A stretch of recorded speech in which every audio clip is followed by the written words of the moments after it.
پنجتن کے 5 حروف کی نسبت سے سورۃ فلق اور سورۃ ناس کے 5 فضائل۔ نمبر 1، حضرت جابر بن عبداللہ رضی اللہ عنہما فرماتے ہیں کہ سرکار صلی اللہ علیہ وسلم نے مجھ سے فرمایا، اے جابر پڑھو۔ میں نے عرض کیا، رسول اللہ صلی اللہ علیہ وسلم، میرے ماں باپ آپ پر قربان، کیا پڑھوں؟ فرمایا، قل اعوذ برب الفلق اور قل اعوذ برب الناس۔ پھر میں نے یہ دونوں صورتیں پڑھے تو فرمایا، ان دونوں کو پڑھا کرو کیونکہ تم ان کی مثل ہرگز نہ پڑھ سکو گے۔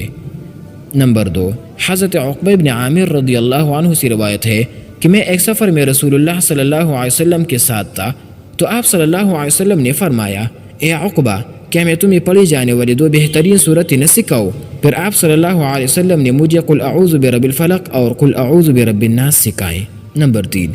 حضرت عقبہ بن عامر رضی اللہ عنہ سے روایت ہے کہ میں رسول اللہ صلی اللہ علیہ وسلم کے ساتھ جحفہ اور ابوا 2 مقامات کے درمیان سے گزر رہا تھا کہ ہمیں شدید آندھی اور تاریکی نے گھیر لیا، تو رسول اللہ صلی اللہ علیہ وسلم نے قل اعوذ برب الفلق اور قل اعوذ برب الناس کے ذریعے پناہ مانگنا شروع کی اور مجھ سے فرمایا، اے عقبہ،